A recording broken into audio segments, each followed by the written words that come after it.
of these two ministers, cabinet ministers who've been sanctioned, Bezalel Smotrich, the Minister of Finance, he is of the school of religious Zionism, of Tzvi Yehuda Kook.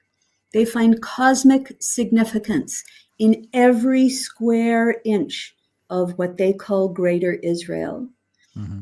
Itamar Ben-Gvir is a follower of Meir Kahane, who established the Jewish Defense League and Kach. Kach was recognized by the states as a terrorist organization. It was banned from the Israeli parliament. Ben-Gvir was too extreme to be accepted as a teenager into the Israeli army, but now he's good enough to be a cabinet minister in its government. The reason why these things are worth saying is that neither of these ideologies has breaks. They are about the totality of Greater Israel. They will not moderate themselves. They have to be stopped. So, okay, we've banned them from coming to New Zealand. They need to be banned from holding power. Yeah. Interesting you had mentioned the word Smotrich or Smodridge. That's the name that Piers Morgan's been talking about a lot in the last few weeks, with his little pivot to, yes, it's a genocide. Yes, they're starving people. Now, we're not fans necessarily of his position in general because he has a lot of work to do. He actively had a conversation with someone the other day going, I don't see how you draw a distinction between Israelis and Jews. So it's like he's got a lot of work to do. But Piers Morgan, some of the other kind of podcast bros in America seem to be they've finally reached their line. I mean, most of us reached our line literally years ago, but they've finally reached their line, and it seems to have come down to what looks pretty clear to be the starvation of Palestinians. And is it 1,000 days? Just completed the 1,000th day of Israel's stated policy of starvation. 100. Oh, 100, sorry. 100th day. Yeah, of course. 1,000 would be 3 years. But that seems to be the tipping point for a lot of people. I mean, like some of the things they're saying about these two, as I said earlier, they could say about potentially all of Netanyahu's cabinet, including him. So it's interesting that they would draw a distinction between these two. But again, the world turning, the world that were allies now kind of going, look, we're still your allies, Israel, but you got to stop. Seems to be because of the starvation. Would you agree with that, Marilyn? That seems to be their line. I do agree with that. It sounds so cynical, but I believe it is the pictures as well as the facts of starving children that finally crossed the line.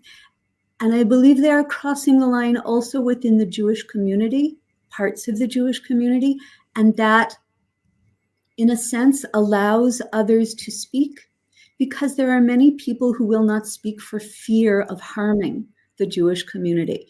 But right. Today in the New York Times, Thomas Friedman, a longtime cheerleader of Israel, and they published this in the New York Times, he called Israel's actions in Gaza a widening moral stain.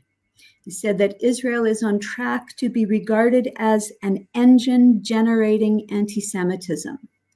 You know, the mask has well and truly fallen. Yeah, I'm assuming it's this one here. The Israeli Yes, government it's in that column. I'm not subscribed, so I'll just go back one here. Israeli government is a danger to Jews everywhere.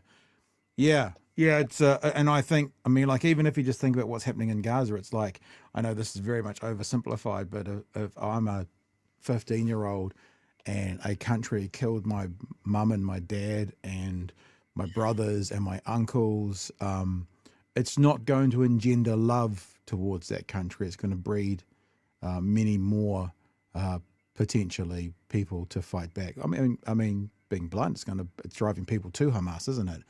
Because of what have you got left if your whole family's dead? Hey, Chewie, you've been sitting there for a bit. Jump in, sir.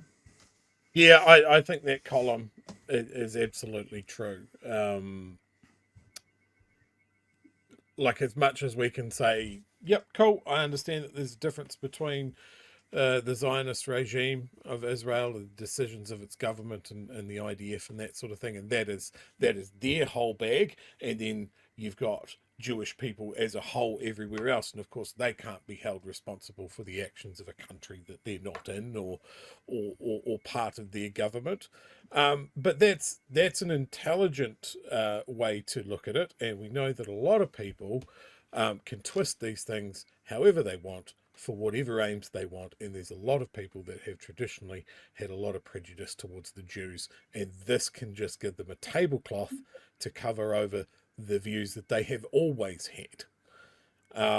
So that is what it is. It muddies that water. It used to be that if someone said that they hated Jews, you could just go, you're a Nazi. Now it becomes even more complicated. So that's where that's coming from. And I think, getting back to Luxon's comment, as much as I want to go, well, it's a rear Luxon win. Well done.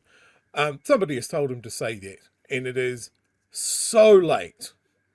And I think it is, he purely has been forced to make a decision because of the other countries that have done so. And it is literally like, these guys are going to do it. If we don't follow suit, it's going to stick out. I think we gotta give him something though, because there would be one thing worse than him not being late to the party, and that would be not coming to the party at all. Still not being at the party. So I'm willing to give him something. It is not an award. It is not a Nobel Peace Prize. It is not. It is nothing more than a half-sucked lollipop I found on the floor. But he can have that for accomplishing, clearing the lowest bar possible, and showing a shred of human decency. It is too long. We still have the Israeli ambassador and his staff here. We still have the Israeli embassy open. It is still there. The only reason to have him here and his embassy open is to summon him every day and go, have you stopped bombing kids yet? If not, why not?